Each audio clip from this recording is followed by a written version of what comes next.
312장 찬송하시겠습니다.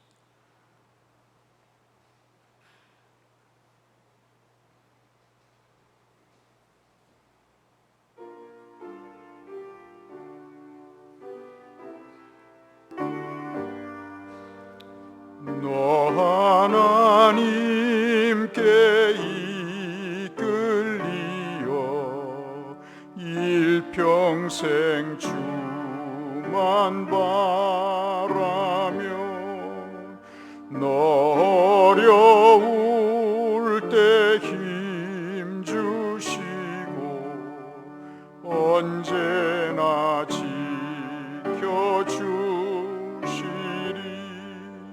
주 크신 사랑 믿는 자 그 반석 위에 서리라. 너 설레는 맘 가다듬고 희망 중 기다리면서 은혜로신 주의 뜻과 사랑에 만족하여라. 우리를 불러주신 주 마음에 소원하신다.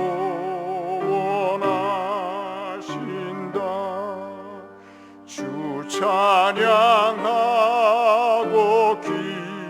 기도하며 내 본분 힘써 다하며 주 약속하신 모든 은혜 내게서 이루어지리라. 참되고 의지하는 자 주께서 기억하시리. 아멘.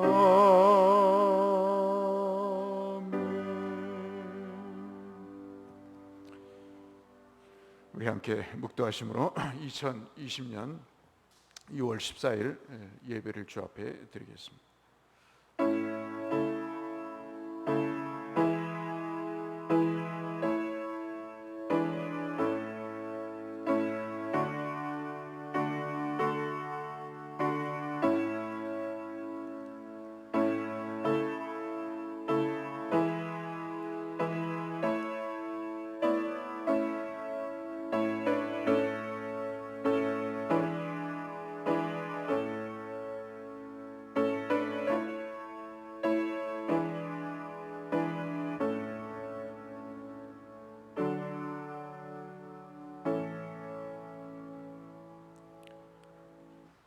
우리가 살아온 지난 일주일의 삶 속에서도 웃고 울 때에도 하나님은 우리와 함께 계셔서 우리의 앉고 일어섬을 살피시고 눕는 것과 사는 모든 공간 속에서 주의 강한 오른손으로 우리를 붙드시고 우리 주 하나님의 은혜 가운데 삶을 영위할 수 있도록 우리를 도우시며 믿음에 믿음을 더하사 하나님을 바라보며 살게 하셔서 예배자로 오늘도 우리를 세워주신 은혜에 주 하나님 감사를 드립니다. 복된 은혜가 우리의 심령에 가득하게 하셨사오니 예배를 통해서 하나님에 대한 믿음이 표현되게 하시고 우리의 죄악들을 주께서 씻어 주셔서 하나님의 거룩한 만남의 시간이 될 수 있도록 우리의 심령 가운데 역사하여 주옵소서. 예배의 처음과 끝을 주님이 주장하시고 온전히 우리를 성령으로 사로잡아 함께 하실 줄 믿고 감사드리오며 예수님 이름으로 기원하옵나이다. 아멘. 신앙 고백하겠습니다. 나는 전능하신 아버지 하나님 천지의 창조주를 믿습니다. 나는 그의 유일하신 아들 우리 주 예수 그리스도를 믿습니다. 그는 성령으로 잉태되어 동정녀 마리아에게서 나시고 본디오 빌라도에게 고난을 받아 십자가에 못 박혀 죽으시고 장사된 지 사흘 만에 죽은 자 가운데서 다시 살아나셨으며 하늘에 오르시어 전능하신 아버지 하나님 우편에 앉아 계시다가 거기로부터 살아있는 자와 죽은 자를 심판하러 오십니다. 나는 성령을 믿으며 거룩한 공교회와 성도의 교제와 죄를 용서받는 것과 몸의 부활과 영생을 믿습니다. 아멘. 28장으로 하나님 앞에 찬송하시겠습니다.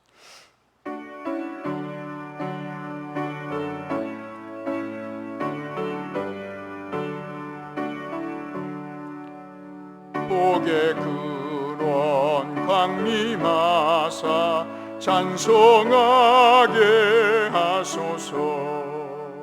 한량없이 자비하심 증량할 길 없도다. 천사들의 찬송가를 내게 가르치소서. 구속하신 그 사랑을 항상 찬송합니다. 주의 크신 도움받아 이때까지 왔으니 이와 같이 전국에도 이르기를 바라네.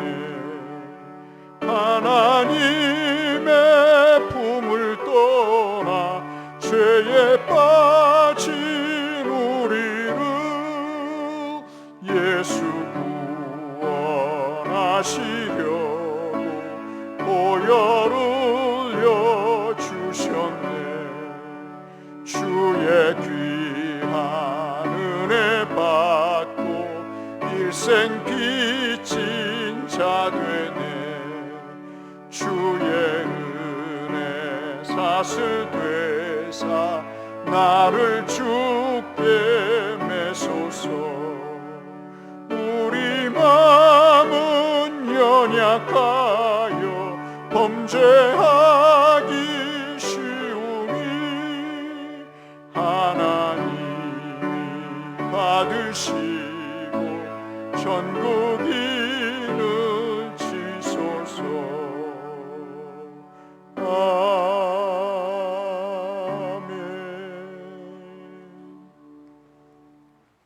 우리 시간 잠시 함께 기도했으면 좋겠습니다. 코로나가 더 기세를 부리고 여러 사람들의 두려움과 공포의 대상이 되고 있습니다. 교우들의 건강과 또 식구들의 안전이 참 우리의 기도의 제목에 가장 큰 제목 가운데 하나가 아닐 수 없는데요. 교우와 가족의 건강을 위해서 또 여러 가지 복음 전파의 위협을 받고 있는 선교사님들의 그런 어려운 형편과 처지를 주님이 속히 제거해 주셔서 그곳에서 하나님의 나라가 확장될 수 있도록 위해서 기도해 주시길 바라고요. 세 번째는 코로나로 인해서 많은 경제적인 어려움들이 있습니다. 월급이 삭감이 되고 직장을 잃고 권고 사직이 돼서 하루아침에 직장을 잃어버리는 사람들이 있고요. 여러 가지 장사가 안 돼서 또 직장의 문제로 고민을 하는 분들이 있습니다. 그분들을 위해서 우리가 함께 기도하며 주 앞에 간구했으면 좋겠습니다. 세 가지 기도의 제목을 가지고 우리 한번 기도하기를 원합니다. 기도하겠습니다. 사랑하시는 아버지 하나님, 말할 수 없는 어려움 속에서도 주님을 바라보는 믿음 하나와 신뢰의 마음, 의지의 마음으로 이 시간 여기까지 왔습니다. 하나님의 은혜가 우리 가운데 거하사 이 어려움 중에도 우리를 사랑하시는 하나님을 경험하게 하시고 이 일을 통해서 우리에게 또 깨닫게 하시려는 귀한 은혜도 발견하는 복된 시간이 될 줄 믿사오니 우리를 더 믿음으로 주를 향한 소망으로 이끌어 주시고, 주여 바벨론의 포로 속에서도 그 암흑 속에서도 70년간의 삶을 통해 하나님을 알게 하신 것처럼 우리 귀한 모든 성도들의 삶에 하나님의 은혜를 베푸사 믿음으로 이기게 하시고, 육신의 건강도 허락하사 주 하나님 어려움 당하지 않도록 주께서 도와주시고, 이 마을을 지켜주시고 교회를 지켜주시고 하나님 가정을 지켜주셔서 주 하나님 무탈하게 하시고 모두가 하나님의 은혜라고 고백할 수 있는 건강을 허락해 주옵소서. 사회적으로 행정적으로 어려움을 겪고 있는 선교사님들이 있습니다. 여러 가지 국가적인 제재로 인해서 하나님 정상적인 사역을 감당하지 못하고 오히려 더 억압과 공포 속에 있는 선교사님들을 주께서 기억하시고 복음을 막고 복음을 해방하며 주의 복음 전파에 장애물이 되는 여러 요소들을 주께서 제거해 주시고, 속히 그곳에 현지의 성도들도 복음을 전하는 주의 사자들도 하나님 아버지 주의 권능과 성령의 능력으로 이겨나가게 하여 주시고, 모든 열매가 기쁨으로 거두는 추수의 기쁨이 있게 하여 주옵소서. 경제적인 어려움 속에서도 하나님 아버지 주를 바라보면서 주께 기도하는 성도들이 많습니다.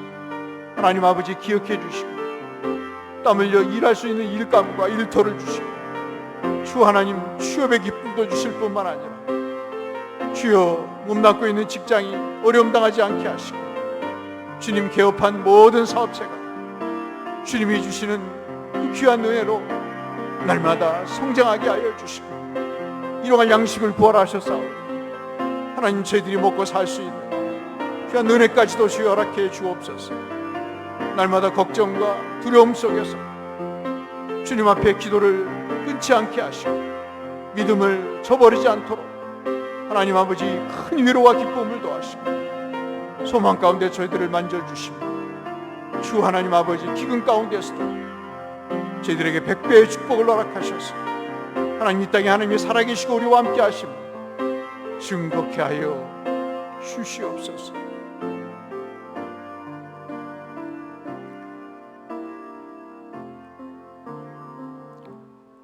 주를 바라보는 모든 성도들의 그 마음을 기억하시고 형편과 처지를 아시는 하나님께서 우리를 돌보사 근심 걱정 없게 하시고 하나님 모든 감염에서 경제적인 어려움 속에서 우리를 새롭게 건져주셔서 나를 향하신 하나님의 사랑이 경험되게 하시고 우리를 도우시는 하나님의 손길이 이 어려운 때 체험될 수 있도록 우리와 함께하여 주시옵소서. 예수님 이름으로 축원하옵나이다. 아멘. 하나님 말씀 보겠습니다. 창세기 22장 1절에서 19절 18절 말씀까지 19절 말씀까지 오늘도 이야기 형태로 되어 있는 이 말씀을 한 절씩 교독하겠습니다. 창세기 22장 1절에서 19절 말씀 성경을 보시면서 또 화면을 보시면서 한 절씩 교독합니다. 그 일 후에 하나님이 아브라함을 시험하시려고 그를 부르시되 아브라함아 하시니 그가 이르되 내가 여기 있나이다.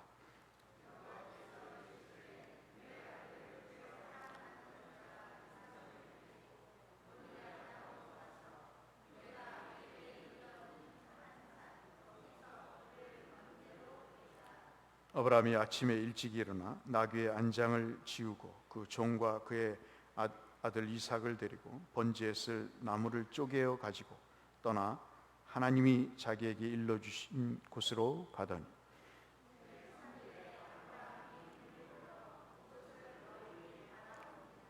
이에 아브라함이 종들에게 이르되 너희는 나귀와 함께 여기서 기다리라. 내가 아이와 함께 거기 가서 예배하고 우리가 너희에게로 돌아오리라 하고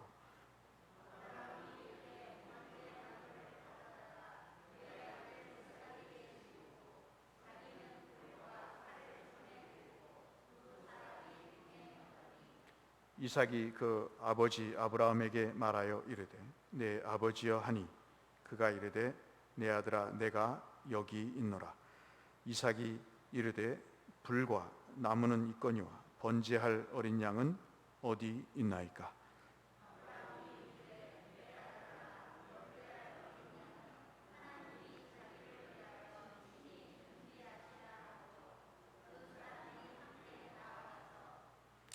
하나님이 그에게 일러 주신 곳에 이른지라. 이에 아브라함이 그곳에 제단을 쌓고 나무를 버려 놓고 그의 아들 이삭을 결박하여 제단 나무 위에 놓고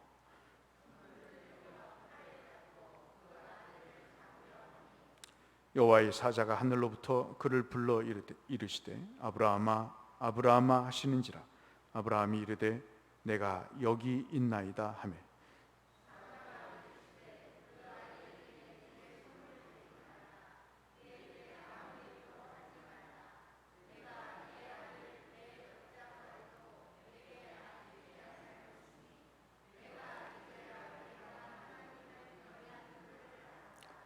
아브라함이 눈을 들어 살펴본즉 한 숫양이 뒤에 있는데 뿔이 수풀에 걸려 있는지라. 아브라함이 가서 그 숫양을 가져다가 아들을 대신하여 번제로 드렸더라.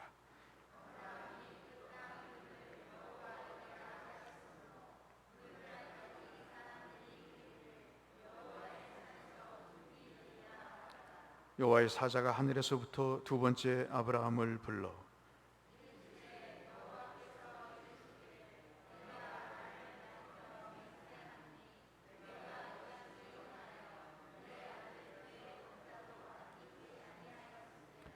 내가 내게 큰 복을 주고 내 씨가 크게 번성하여 하늘의 별과 같고 바닷가의 모래와 같게 하리니 내 씨가 그 대적의 성문을 차지하리라.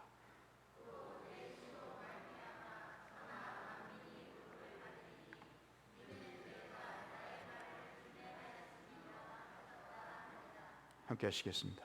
이에 아브라함이 그의 종들에게로 돌아가서 함께 떠나 부할 세바에 이르러 거기 거주하였더라. 아멘. 말씀의 은혜가 여러분 모두에게 함께 하시기를 주의 이름으로 축복합니다. 오늘 본문의 말씀은 아브라함의 생애에서 가장 극적인 순간을 보여주는 장면이고요. 적어도 창세기에서 가장 드라마와 같은 그런 아주 긴장이 되고 또 손에 땀을 쥐게 하는 그런 장면이 아닐 수가 없습니다. 우리에게는 두려움 또는 경이로움 그리고 아주 깊은 감동까지 동시에 주는 그런 명장면이 아닐 수가 없습니다. 성경 전체에서 예수께서 십자가에 받쳐 돌아가시는 십자가 위에서 돌아가시는 장면이 신약에 있다고 한다면 그것과 더불어서 구약에서는 아들을 바치는 이삭을 바치는 장면이 가장 역동적인 아주 긴장이 되는 그런 장면이 아닐 수가 없는 것이죠. 왜 하나님은 25년 동안 천신만고 끝에 기다렸던 아들을 바치려고 하라고 하시는가? 이스마엘을 내쫓으라고 하시는 하나님께서 이번에는 이삭을 죽이라고 하시는 이유가 뭔가? 하나님께서도 직접 우리가 읽으신 대로 내 사랑하는 아들 이삭, 독자라고까지 얘기하면서 그 이삭을 독자로 표현하시면서까지 사랑하는 줄을 아신데도 불구하고 왜 아브라함에게 그 아들이 어떤 아들이었는지를 분명히 아시면서도 그 이야기를 하셨을까 하는 그런 의구심이 아니 들 수가 없는 거죠. 또 이삭을 바치는 일은 여러 면에서 우리가 쉽게 일반적인 성경의 근거에서 또는 상식적인 입장에서 볼 때 받아들이기가 참 쉽지 않는 그러한 내용입니다. 무엇보다도 주님이 여러분 레위기를 보시고 신명기를 보시면 이런 사람을 바치는 제사를 인신제사라고 하지 않습니까? 그런 인신제사를 아주 가증스러운 것으로 여겼습니다. 점을 치는 거나 무당이 굿을 하는 거나, 그리고 또 여러 가지 마술을 부리는 것은 가장 가증히 여기는 것 중에 대표적인 것인데, 그 중에 하나가 뭐냐면 이 어린 자식을 어떤 신에게 바치는 인신제사는 상당히 하나님이 금지했던 내용인데, 지금 이 금지했던 당신 스스로 말씀하신 내용들을 어기면서까지 하시는 이유가 뭔가 하는 것입니다. 여러분, 레위기 18장 21절에 보시면 롯이 아브라함의 기도를 통해서 하나님이 소돔과 고모라에서 건져주셔서 소알 땅에 도망을 가서 두 딸과 함께 구원을 받지 않습니까? 근데 그 못된 딸들이 아버지를 잠재우고 둘이 못된 짓을 해서 그 자녀를 낳은 게 암몬과 모압 족속이잖아요. 근친상간을 해서 낳은 아들이 암몬과 모압의 조상이 되는데, 그 암몬 족속에 몰록이라고 하는, 우리 성경에는 몰렉이라고 되어 있는데 이 신이 있습니다. 이 몰렉이라고 하는 신에게 제사를 드릴 때 꼭 바치는 제물이 이 어린아이를 바치는 거였습니다.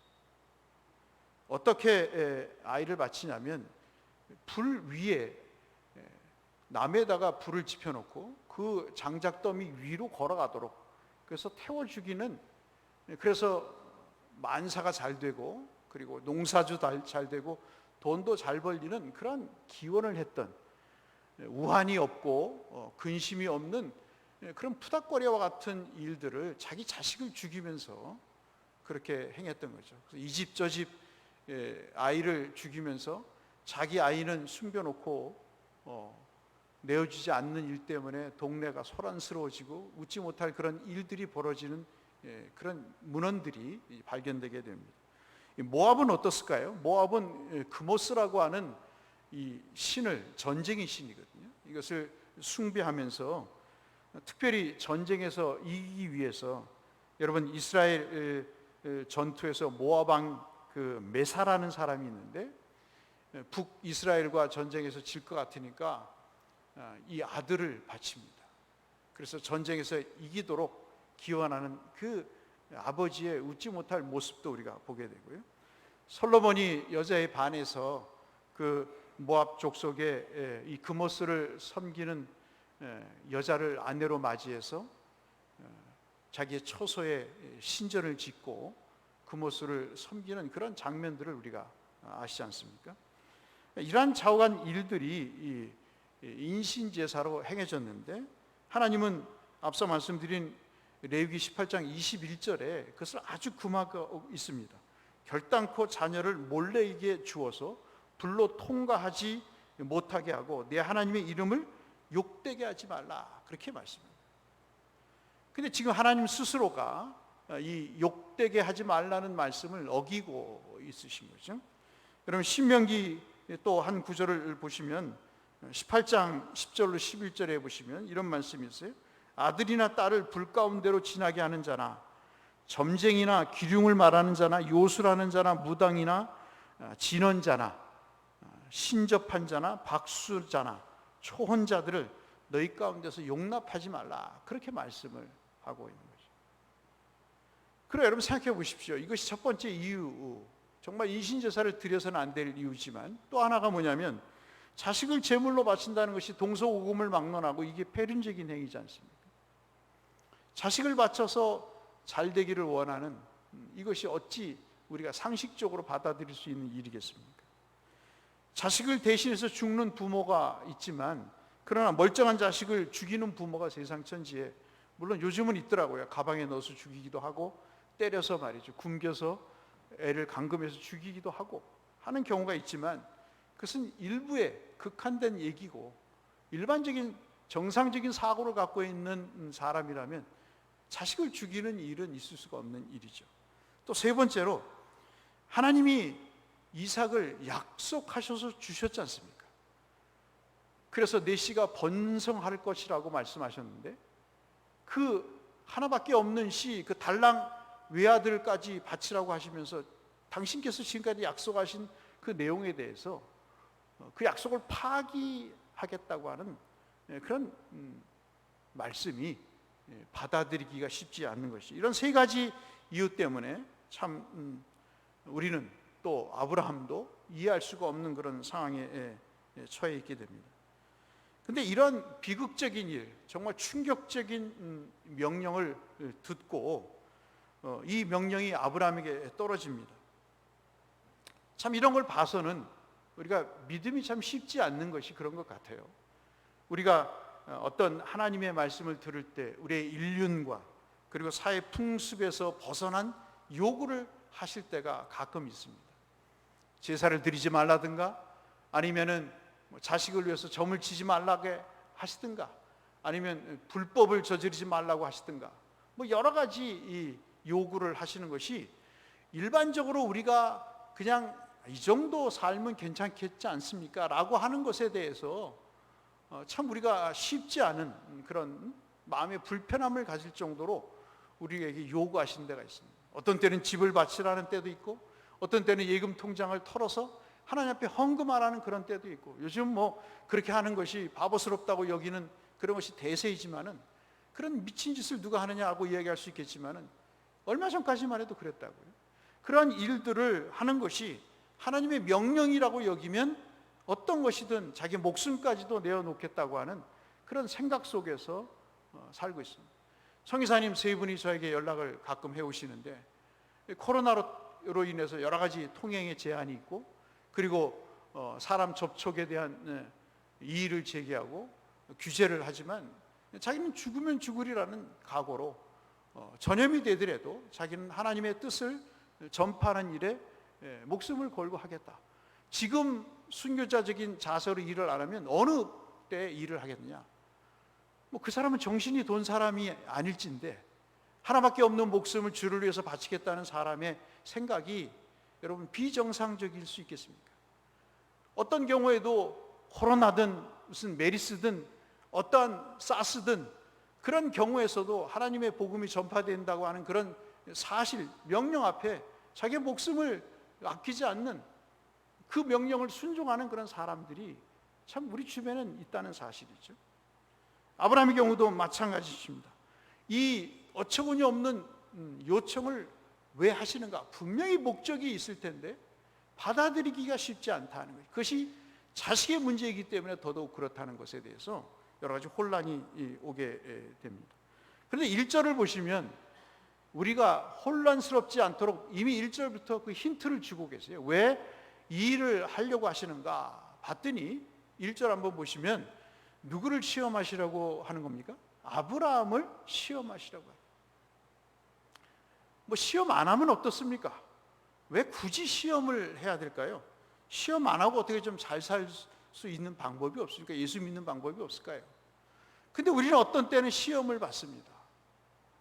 그 시험은 여러 가지 목적이 있겠습니다만은 자관 아브라함을 시험하시고자 이 일을 하신 거라고, 이 목적 외에는 없다는 말씀을 하고 계시는 것이죠.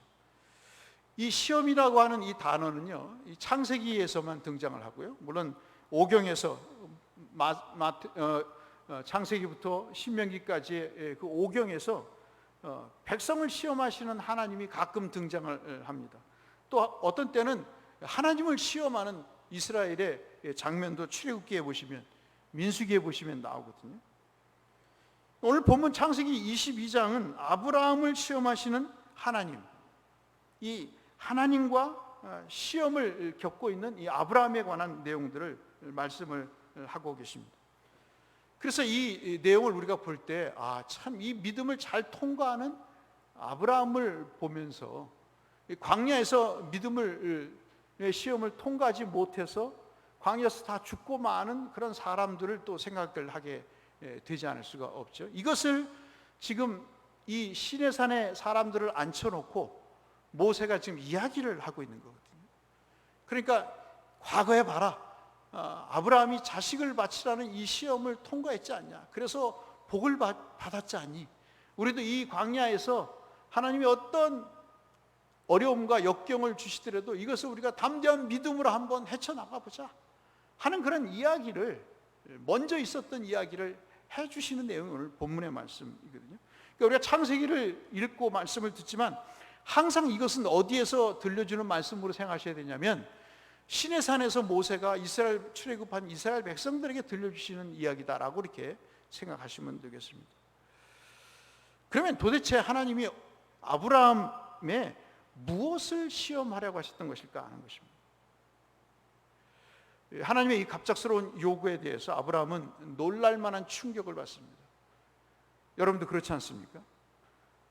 어느 순간 하나님으로부터 헌신을 다짐하고 내가 10년 넘게 모아뒀던 적금 통장을 깨서 하나님 앞에 드려야 되겠다고 결심을 하고 예배 끝나고 집에 가는데 남편이, 아내가, 자녀들이 엄마, 아빠, 여보 당신 미쳤냐고, 그런 짓을 왜 하고 있냐고, 무슨 봉사를 해서 얻어질 게 뭐 있냐고 그렇게 이야기하면서 마음이 돌아서는 경우도 있단 말씀이죠.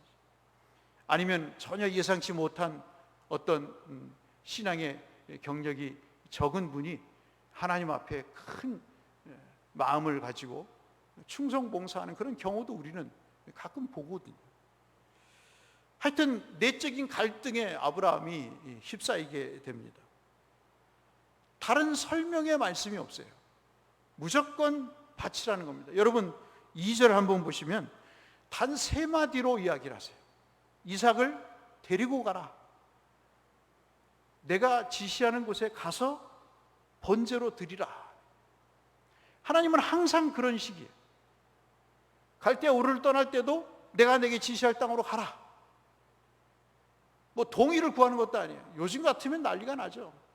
동의를 구해도 문제가 되는데 동의도 구하지 않고 무조건 갈대아 우르를 떠나라. 내가 내게 지시할 땅으로 가라.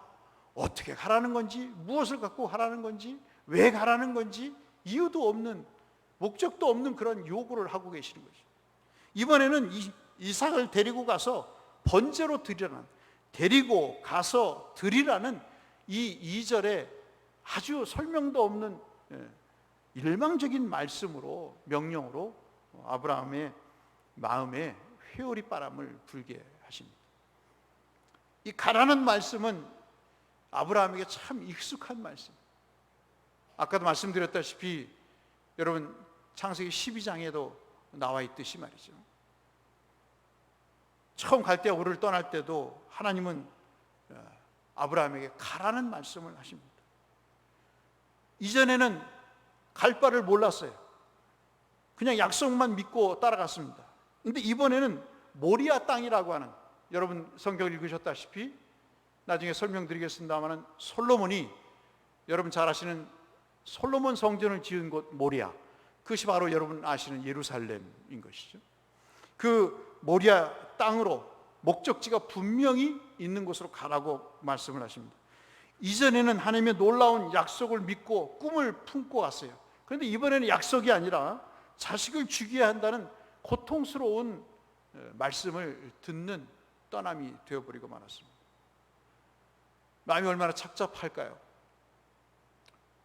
하나님 앞에 충성하겠다고 다짐을 했지만 그러나 현실적인 어려움, 참 큰 건수를 해서 11조를 드려야 되긴 되는데 이것을 10분의 1로 계산을 해보니까 엄청난 액수라서 이것을 붙잡고 전전긍긍하는, 그러다가 에이 적당히 하지, 괜히 많이 했다가는 돈 많이 버는 줄 알고 교회가 더 나중에 욕을 하면 어떡해, 평소대로 해야지, 그렇게 생각을 하고 결정을 번복하는 그런 것처럼 말이죠. 자식을 죽여야 하는 그 길을 가라고 하는데 어느 부모가 여러분 갈 수 있겠습니까? 그런데 여러분 한번 본문을 보시면 놀랍게도, 그리고 이상하게도 하나님의 이 황당한 요구에 아브라함이 그 어떤 반응도 보이지 않는 것입니다. 여러분 한번 잘 생각해 보시면, 내 자신과 저도 마찬가지 이 설교를 준비하면서 하나님이 어떤 얼토당토한 요구를 하실 때 말이죠, 아브라함이 보이는 반응, 내가 만약에 아브라함이라면 어떤 반응을 보일까 하는 것입니다. 그걸 한번 생각해 보시면서 말씀을 들으시면 은혜가 될 줄 압니다. 어떠한 반응도 어떠한 내색도 비치지를 않습니다. 아무 말도 하지 않고 오직 그 명령에 즉각적으로 순종을 합니다. 3절이죠. 바보인가요? 3절 보실까요? 2절에서 이삭을 데리고 가서 번제로 드리라고 하는 그 말에 대해서 3절에 이 주책 없는 아버지가 아침에 일찍 일어납니다. 뭐 할 일이 있다고, 뭐 자랑스러운 일이라고 아침에 일찍 일어납니까? 뜬 눈으로 밤을 새웠을까요? 그럴 수 있겠죠. 잠이 오지 않았겠죠.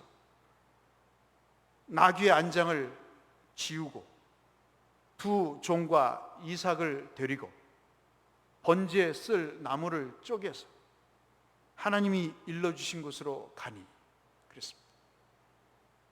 다 여기 3절의 화면을 보시다시피 보시면 다 동사로 되어 있습니다. 안장을 지웠다는 것, 데리고 두 아들과 종을 데리고 갔다는 것, 번제에 쓸 나무를 쪼개었다는 것. 직접 자기가 그 나무를 쪼갭니다. 하나님에 대한 경외심을 보죠. 종들에게 시켜도 될 법한데 하지 말라고 지시를 해도 될 텐데 뭘 급한 일이라고, 해야 될 일이라고 아들을 태워 죽일 그 나무를 자기가 직접 아버지가 도끼를 들고 뽀갭니까?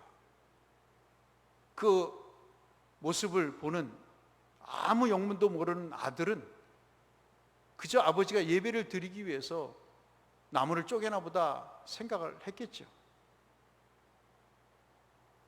그래서 3절에 아까 말씀드린 모리아산 역대하 3장 1절에 솔로몬 성전이 건축됐던 그곳으로 갑니다. 근데 참 중요한 게 이 모리아산이라는 것이 바로 예루살렘이라고 말씀드렸다시피 이미 이것을 통해서 하나님이 이삭을 이 산에 바치는 것이 의미심장한 말씀으로 우리에게 다가오는 거죠. 그 나중에 설명을 드리겠습니다만은 13절에서 나오는 순양과 함께 이 모리아산에서 바쳐지는 이삭은 우리가 잘 아시는 예수 그리스도의 희생이 되신, 희생 제물이 되시는 그 내용들을 설명하는 내용인데 나중에 말씀을 드리겠습니다. 자관 제사를 드리려고 아들을 대동하고 사흘길을 걸어갑니다.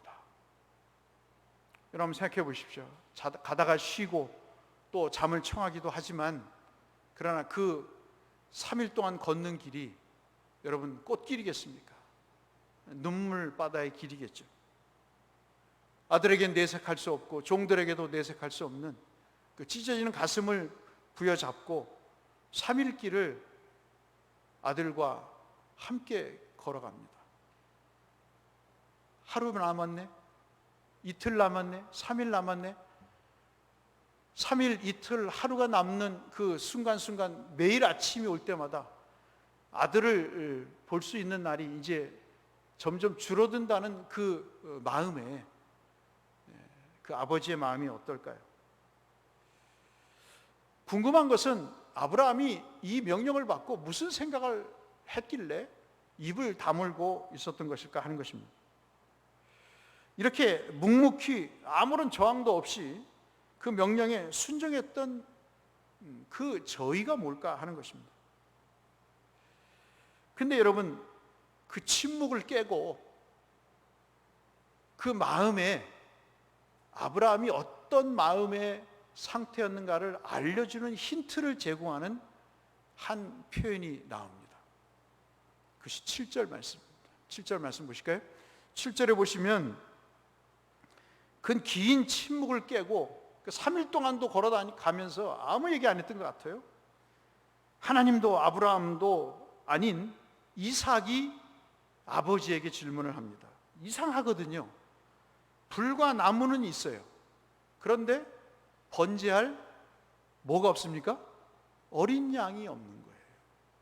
번제할 어린 양은 어디에 있습니까? 하는 것입니다. 아버지의 마음이 찢어지는 거죠. 아버지는 알고 있는데 자식은 모르니까 물어보는 겁니다. 엄마 나 배고파. 그러는데 그 배고픈 아이에게 밥을 줘야 되는데 밥을 줄 쌀이 없는 거예요. 라면을 끓여줄 돈이 없는 것입니다. 그런 부모의 마음이 기쁨이겠습니까? 그 질문에 대해서 8절을 보실까요? 아버지가 이렇게 대답을 합니다. 뭐라고 대답을 하냐면, 번제할 어린 양은 누가 준비합니까? 하나님이 당신을 위해서 친히 준비하시리라. 여러분, 이게 참 묘한 겁니다. 아브라함이 그렇게 생각했을까요? 이건 시오다. 그냥 하나님 한번 찔러보시는 거다. 그렇게 생각해서 이런 얘기를 했을까요? 여러분 한번 보시면 8절에 다시 한번 보시죠. 8절에 이 말씀을 보시고 또 어디를 보시냐면, 종들이 이야기를 합니다. 종들에게 너희는 여기서 있고 아들과 함께 그 땅에 모리아 산에 올라갈 거라고 이야기를 하면서 뭐라고 이야기를 하냐면, 우리가 돌아올 것이다. 그렇게 이야기를 합니다. 여러분, 혹시 8절 이하에 나오는 말씀이죠. 이런 내용을 볼 때 아브라함은 이 이삭이 살아서 돌아올 줄로 믿었던 것입니다. 그런데 지금 하나님은 죽이라고 했으니까 도대체 앞뒤가 안 맞는 말씀이죠. 좌우간 이 8절 말씀을 통해서 적어도 하나님이 이 문자로 이렇게 보게 되면, 글자 그대로 보면 이삭 대신에 하나님이 무언가를 준비하실 것이다 하는 마음은 우리가 읽어볼 수가 있습니다. 이 아브라함의 말 속엔 기나긴 동안 만났던 하나님에 대한, 그 하나님을 체험해서 알게 된 그분에 대한 생각을 우리가 엿볼 수가 있습니다. 우리가 어떤 사람의 말을 들어보면 그 사람의 의도를 알 수 있죠. 그 사람이 어떤 의도로 이야기하고 있는가를 우리가 쉽게 간파할 수 있습니다. 그 어떤 일이라도 하나님은, 아브라함이 만난 하나님은 어떤 저주도 아닌, 멸망도 아닌 항상 축복을 주시는, 자기가 실수를 했던, 자기가 믿음을 보이지 못했던, 아내를 누이라고 속였던, 하나님이 가라고 하는 가나안 땅을 벗어나서 이집트로 갔든 어쨌든 간에 하나님께서 자기를 선대하신 그 하나님에 대한 기억이 남아있다는 것이죠. 지난주에도 말씀드렸다시피 우리 모두에게 기억되고 있는 하나님은 어떤 하나님이라는 것인가 라는 주제의 말씀을 드렸다시피 아브라함은 그랬던 거죠. 돈을 잘 벌어서 편하게 살던 그 갈대아 우르에서 척박한 땅에 들어가게 했을 때에도 경제적인 어려운 요건 속에서도 하나님은 그를 점점점 잘 살게 만드시고 위험 속에서도 그를 건지시는 하나님을 경험하면서 자기 자신을 축복한 하나님에 대한, 그리고 심지어는 우리가 잘 아시는 아들을 천신만고 끝에 주시는 그 하나님을 보면서 약속을 반드시 지키시는 하나님을 그가 믿고 알게 됐거든요. 특별히 여러분 이 8절 말씀과 더불어서 14절 말씀을 보시면 14절에 뭐라고 얘기합니까? 인생의 위기 속에서도 그 위기를 극복할 수 있는 하나님을 알기 때문에 8절 말씀처럼 우리가 잘 아시는 14절의 말씀이죠. 여호와 이레라고 하는, 여호와께서 친히 그 산에서 준비하신다고 하는 그 말과 더불어서 이 아브라함의 마음속에는 어떤 위기가 와도, 어떤 상황이 있더라도, 절망적이든 두려움이든 야속한 마음이 드는 상황이든 하나님은 이 상황을 통해서 나를 저주하거나 멸망하거나 나를 버리거나 하지 않으신다고 하는 그 믿음을 갖고 있었던 거죠. 우리가 예수를 믿으면서 때로는 하나님을 의심할 때가 있어요. 두려움이 밀려올 때가 있습니다. 왜 걱정이 안 돼요? 사람인데. 내일 일이 어떻게 될 줄 누가 압니까, 여러분? 근데 우리 마음속에 하나 변치 않는 것은 있잖아요. 하나님은 나를 버리지 아니하신다. 하나님은 이 두려움 가운데서 나를 잊지 않으신다는 것입니다. 하나님은 이 어려움 상황 속에서도 무언가를 준비하셔서 두려움에 쌓여있는, 걱정에 빠져있는 나를 구원하실 것이라고 하는 무언가를 준비하신다는 하나님이라는 사실은 잊지 않는다는 거죠. 그것이 믿음의 사람이에요.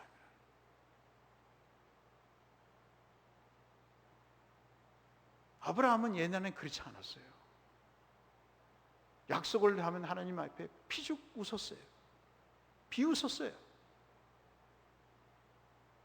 그런데 이제는 그런 사람이 아니에요. 아들을 낳은 것을 보고 그런 충격에 빠졌다고 말씀드렸습니다. 예배를 점점 나오면서 대곳에서 대곳교회에서 신앙생활을 10년, 20년 하면서 이제 경험되어진 하나님이 예전에 믿던 하나님이 아니에요. 집사 때 믿던 하나님이 아니고 권사 때 믿던 하나님이 아니에요. 적어도 아브라함 기억 속에, 우리의 기억 속에 각인되어 있는 하나님은 적어도 우리를 그렇게 헌신적 버리시는 하나님이 아니라는 거예요. 무언가를 준비하시는 하나님이라는 사실을 아브라함이 알고 있었던 것이죠. 그러니 여호와께서 준비하실 거야. 나는 그렇게 믿어. 이 어려운 상황도 하나님이 이겨내게 하실 거야. 왜? 무언가를 준비하셨거든. 내가 비웃었지만 너를 준비하셨거든. 안 된다고 했지만 하나님이 불임의 어머니 태, 네 어머니의 태를 여시고 너를 낳게 하셨거든. 내가 거짓말을 하고 네 엄마를 누이라고 속이고 나 하나 살고자 몸부림쳤을 때도 하나님은 나를 저주하거나 심판하지 않으시고 오히려 내게 축복하셔서 애굽 땅이든 그랄 땅이든 바로의 손에서든 아비멜렉의 손에서든 나를 건지셨거든. 그러니 이번에도 이 고통스럽고 눈물스러운 이 상황 속에서도 하나님이 너와 나를 건지실 거야. 이게 오늘 본문의 메시지입니다. 적어도 우리가 예수를 믿으면 뭐 이 정도의 믿음은 있어야 되지 않아요? 지금 배를 곪고 지금 코로나 때문에 걱정이 되고 경제적인 어려움 때문에 정말 목이 조여오지만, 그러나 하나님이 의인의 자녀는 걸식함이 없다고 하신 이 말씀을 믿고 내가 죽을 먹어도, 내가 피죽을 먹어도 하나님은 나를 버리시지 않는다고 하는 그 믿음은 우리에게 있는 것 아닙니까, 여러분? 목에 칼이 들어와도 하나님은 나를 버리시지 않는다는 믿음은 우리에게 있어야 되는 거 아니겠어요? 유명복 집사님 그러잖아요. 네? 자식이 속을 새겨도, 사업이 안 돼도 하나님은 나를 버리시지 않는다는 것은 우리의 기본적인 믿음 아니에요? 아브라함은 그랬다고요. 이것이 그의 믿음의 표현이었습니다. 이 믿음이 가짜가 아니고 진짜라는 그 내용을 여러분 10절 말씀을 보실까요? 쇼가 아니라고요. 10절 말씀에 보시면 장작더미를 쌓아놓고 아들을 묶어요. 손 내밀어. 그러면서 밧줄로 그 아들을 묶습니다. 그 밧줄이 그냥 뼈쩍 말랐던 밧줄이 그 아버지의 눈물로 흥건히 적셔지는 거예요. 왜 아버지가 우는지를 몰라요. 그런데 칼을 잡고 드는 순간 알게 됩니다. 내가 제물이구나 하는 거죠. 10절에 손을 내밀어 칼을 잡고 아들을 잡으려고 하더니 그랬어요. 이 모습이요, 하나님이 준비하시겠다고 하는 아브라함의 그 말이 진짜 믿음의 말이었다는 것을 증명하는 거예요. 이건 쇼가 아니잖아요, 여러분. 믿음의 조상으로 그냥 남에게 보여주기 위한 체면 치레로 하는 것이 아니잖아요. 아브라함은 자신의 소중한 것, 자식을 내어버리고 하나님을 처음에 놓는 그런 일을 지금 하고 있는 거예요. 세상 천지에 어떤 아버지가 이런 아버지가 있습니까? 그래서 여러분 히브리서 11장 자, 여러분 잘 아시는 17절 19절에 이런 아브라함의 믿음에 대해서 이렇게 얘기합니다. 아브라함은 시험을 받을 때 믿음으로 이삭을 드렸으니 그는 약속들을 받은 자로되 그 외아들을 드렸느니라. 그에게 이미 말씀하시기를 내 자손이라 칭할 자는 이삭으로 말미암음이라 하셨으니 그가 하나님이 능히 이삭을 죽은 자 가운데서도 살리실 줄로 생각한지라. 비유컨대 그를 죽은 자 가운데서 도로 받은 것이니라. 여러분 아멘이신가요? 저는 참 부끄러웠어요, 이 말씀을 듣고. 이번 코로나 때문에 걱정이 많이 됐거든요. 나 하나 잘 살기 위해서 걱정이 됐던 게 아니고 교회가 걱정이 됐어요.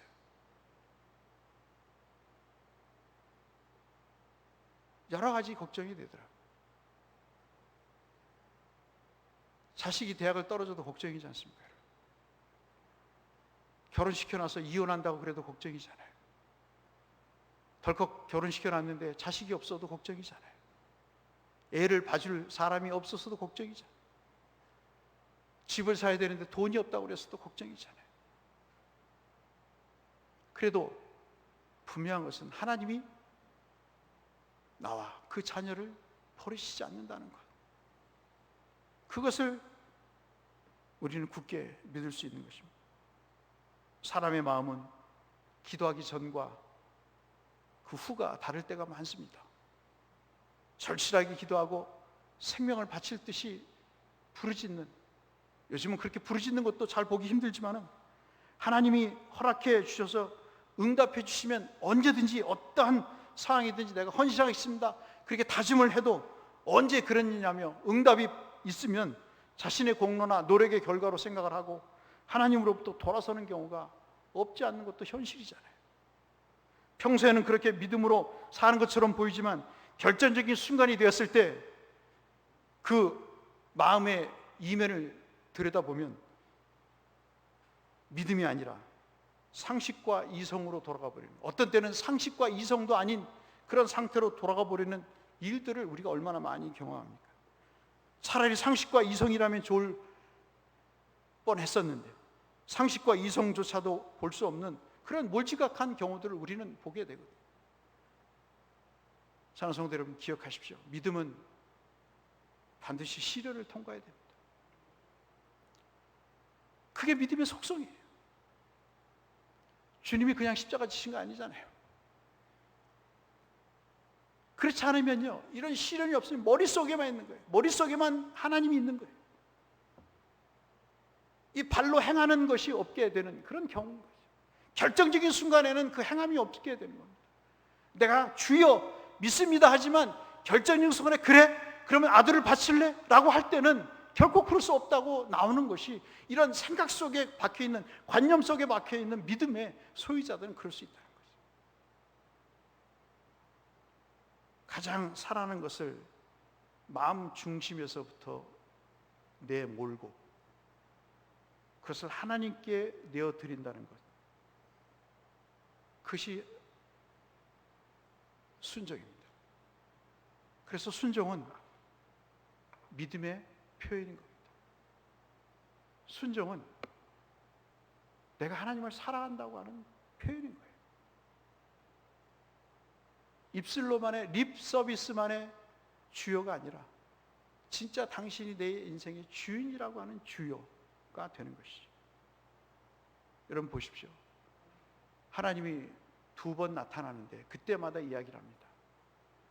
아브라함아, 아브라함아 그럴 때 네 주여 내가 여기 있나이다 그래요. 제가 마지막으로 드리고 싶은 것은 이겁니다. 1절에도 11절에도 네 주여 내가 여기 있나이다. 왜 나 부르시죠? 나한테 왜 이런 책무를 지으시죠? 나한테 이러지 마세요. 요즘 현대인들 그러잖아요. 왜 나한테 이래? 라는 것이 일반적인 표현이잖아요. 근데 아브라함은 그것을 떠나지 않아요. 피하지 않습니다. 회피하지 않습니다. 주여 내가 여기 있나이다. 이것이 그가 하나님 앞에 믿음으로 보이는 순종의 내용입니다. 그때 하나님이 축복을 주십니다. 순양을 준비하게 하시고요, 아들을 상하지 않게 하십니다. 아브라함아, 아브라함아 그러시면서 그 칼을 거두라고 말씀하시죠. 내가 독자를 아끼지 않는 것을 볼 때 네가 나를 사랑하는 줄을 아는구나. 이제 내 믿음을 내가 알게 됐으니 내가 지금까지 12장, 13장, 15장, 17장에서 약속한 내용들을, 축복들을 내가 이제 구체적으로 더 내게 복을 주겠다고 이야기를 하는 거예요.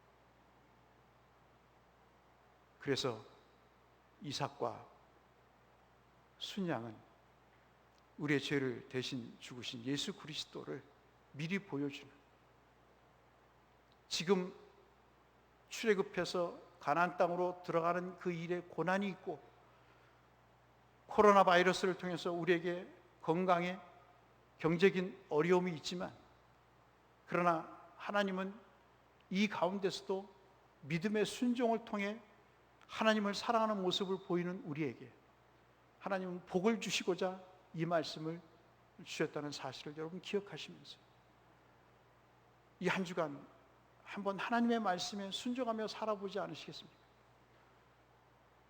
정말 주님과 우리와의 간격이 좀 가까웠으면 좋겠어요.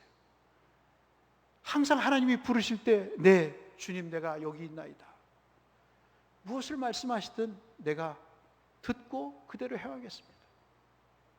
주님 말씀하십시오. 자식을 바치라면 바치겠습니다.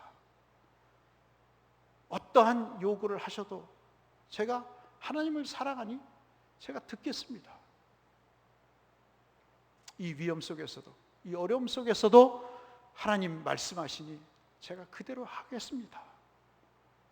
주여 내가 여기 있나이다 하는 말씀을 하실 수 있는 이 한 주간, 그리고 우리 남은 여생이 되시기를 주의 이름으로 축복합니다.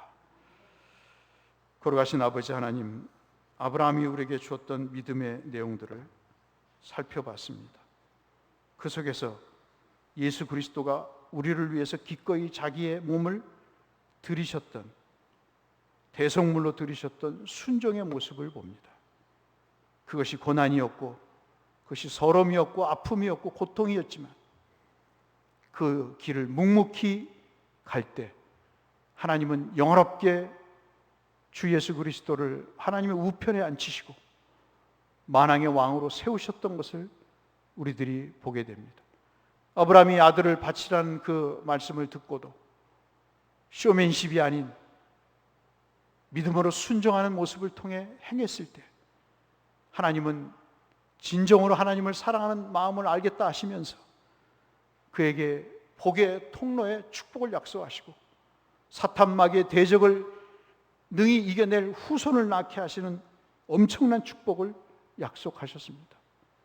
하나님, 우리의 믿음이 이러한 믿음이 되게 하시고 고난과 어려움 중에도 주님을 향한 사랑의 마음을 순종으로 보임으로 인해 우리 인생도 복을 받게 하시고 우리 특별히 자녀들이 복을 받는 은혜를 베풀어 주옵소서. 예수님 이름으로 축원하옵나이다. 아멘. 찬송 384장 찬송하시겠습니다.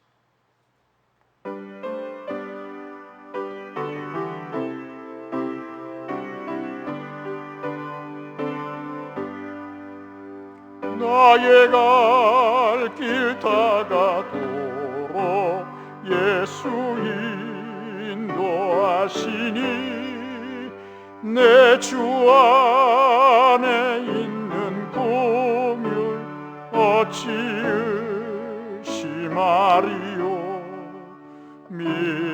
믿음으로 사는 자는 하늘 위로 받겠네. 무슨 일을 만나든지 만사형통하리라. 무슨 일을 만나든지 만사형통하리라. 나의 갈 길 다가도록 예수 인도하시니 어려움 좋은 일 당한 때도 축하를 해주시네. 나는 심히 고단하고 영혼 매우 가라나 나의 앞에 반석에서 샘물 나게 하시네. 나의 앞에 반석에서 샘물 나게 하시네. 나의 갈 길 다가도록 예수 인도하시니 그의 사랑 어찌 큰지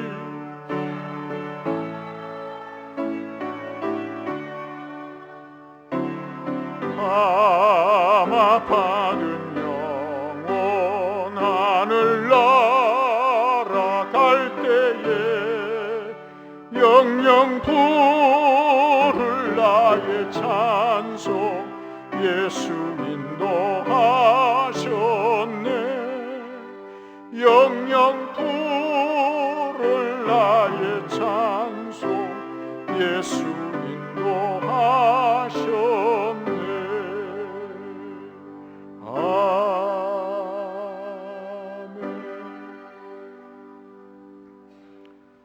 사랑의 하나님, 우리를 구원하셨고 우리에게 일용할 양식을 베푸시고 호흡을 주시며 생명과 육신의 건강함으로 인도해 오심을 감사해서 주님 앞에 예물을 드리오니 우리의 믿음이 담긴 예물을 받으시고, 하나님 거의 반년 동안 이렇게 생활하고 있는 형편과 처지를 주께서 아시지 않습니까? 하나님 월급이 깎이고 직장에서 해고가 되고 하나님 일감이 없어서 놀고 있는 상황을 주께서 아시지 않습니까? 주님이 기억하셔서 주여 이 고통이 더 지속되지 않게 하시고 우리가 무엇을 돌이켜야 될지, 우리가 무엇을 회복해야 될지 하나님 생각나게 하여 주시고 기도로, 믿음으로, 찬송으로, 말씀으로 우리가 들어가게 하여 주셔서 하나님의 큰 은혜와 축복 가운데 고침을 받고 회복이 되는 은혜를 베풀어 주옵소서. 이 한 주간도 주님 앞에 믿음으로 나아가며 일터에 가고자 합니다. 하나님 우리의 호흡기의 안전을 지켜주시고 하나님 모든 감염의 가능성과 개연성에서 우리를 지켜 보호하셔서 우리 성도님들 어려움 당하지 않도록 주께서 도우시고 손실되었던 경제적인 그 어려움도 회복이 돼서 우리 하나님 삶이 궁핍하지 않도록 주께서 역사해 주옵소서.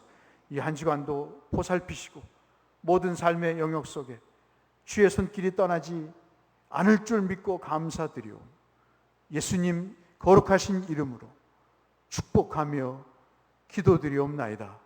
아멘. 광고 말씀 드리겠습니다. 내일 저희 교회가 하기로 했던 노회는 안 하기로 했습니다. 토요일 날 우리가 대관해서 건물을 빌려서 하려고 했던 김포 로그밸리 사장에게 정부의 압력이 있다고 하면서 취소 의사를 어제 저녁 7시에 보여와서요. 그제죠. 그래서 당회를 열어서 논의한 결과 이틀 남겨놓고 노예를 반납하기로 하고 어제 오전 10시에 부천에 가서 회의를 해서 노회장에게 간곡히 부탁을 했습니다. 노회장 당신이 노예를 해달라고 해서 내일 노예는 저희 교회에서 하지 않고요. 한가족교회 시화에 있는 정왕동에 있는 노회장 교회에서 하기로 했습니다. 이유는 우리 교인들의 건강이 가장 큰 우선이고요. 그리고 동네 사람들에게 전도의 문이 막히지 않아야 되기 때문에 그렇습니다. 물론 그러면 한가족 교회도 마찬가지 아닌가, 그럴 수 있겠습니다만은 어떤 대안이 없어서 우리가 회의를 열고 그렇게 부탁을 해서 노회장이 노회장으로서 마지막 사역을 하는 것으로 그렇게 결론을 내렸습니다. 노회장으로서 상당히 큰 부담이고 또 그 지역에 확진자가 있기 때문에 더더욱 우리보다 더 안 좋은 여건인 것만은 분명한 사실입니다. 이것과 아울러서 여러분에게 이해와 당부의 말씀을 드립니다. 지금 총대 장로님 두 분, 김다란 장로님, 이영하 장로님이신데 가급적이면 노예 참석하실지 않으실지 모르겠습니다만은 저나 고강사는 가야 되기 때문에 만약을 몰라서 여러분 다음 주 예배, 그 다음 주 예배는 영상으로 예배를 하겠습니다. 제가 여기서 설교를 해서 만약에 감염자가 되면 여러분 큰일 나니까 2주 동안 격리 차원에서 영상 예배로 주일 예배를 드리고요. 역시 새벽 기도를 제가 여기서 설교를 계속 하기 때문에 역시 새벽 기도도 쉬는 것으로 이해를 해 주시기를 바랍니다. 마음이 많이 아프고 자꾸 예배가 이렇게 돼서 참 저로서도 사면초가입니다마는 앞서 말씀드린 대로 교회나 또 마을 사람들이 목사가 감염자로, 교육자가 감염자로 돼서는 안 되지 않습니까? 그러면 노예를 왜 그런 노예를 하냐 얘기할 수 있겠지만 노예는 교회의 연장일입니다. 그렇기 때문에 안 할 수가 없는 겁니다. 우리가 그냥 쉽게 생각하는 의미에서 그냥 노예가 아니에요. 노예는 해야 됩니다. 어느 교회든 해야 되는데 어떤 방식으로든 해야 되는데 누가 헌신하고 거기에 봉사하느냐의 문제이지 해도 되고 안 해도 되는 그런 일은 노예가 아닙니다. 그거는 아니고요. 좌우간 어떻게 하든 교인들의 건강과 마을의 안전을 도모하면서 할 수 있는가를 논의를 하기로 그렇게 작정을 하고 어제 당에 결의를 해서 교인들에게 말씀을 오늘 드리게 됐습니다. 내일 새벽 기도부터 다음 주 주일 예배부터 영상으로 그렇게 드리도록 하겠고요. 새벽 기도의 원고는 제가 매일 작성하고 있는데 홈페이지에 또는 단체 문자로 여러분에게 드리도록 하겠습니다. 본문과 묵상하고 적용한 내용들을 간단하게 홈페이지에 올리든 아니면 문자로 드리든 하도록 하겠습니다. 용량이 적지 않겠습니다만은 비용이 나오더라도 여러분이 기도하실 수 있도록 그렇게 하는 일에 큰 지장이 없도록 최선을 다해서 노력을 하겠습니다만, 차관 노예와 그리고 노예와 관련돼서 노예를 저는 갔다 와야 될 상황이라서 고강사와 감염 방지 차원에서 그렇게 주일 예배와 새벽 기도를 그렇게 2주간만 격리 차원에서 그렇게 다시 한번 영상으로 하겠다는 말씀을 여러분 10분 이해해 주시고 교육자들의 건강을 위해서, 장로님들의 건강을 위해서 기도해 주시기를 부탁 말씀을 드립니다. 다른 광고는 주보를 참조해 주시기를 부탁드리고요. 우리 다 같이 일어나셔서 찬송하시고 축도하심으로 예배를 마치도록 하겠습니다.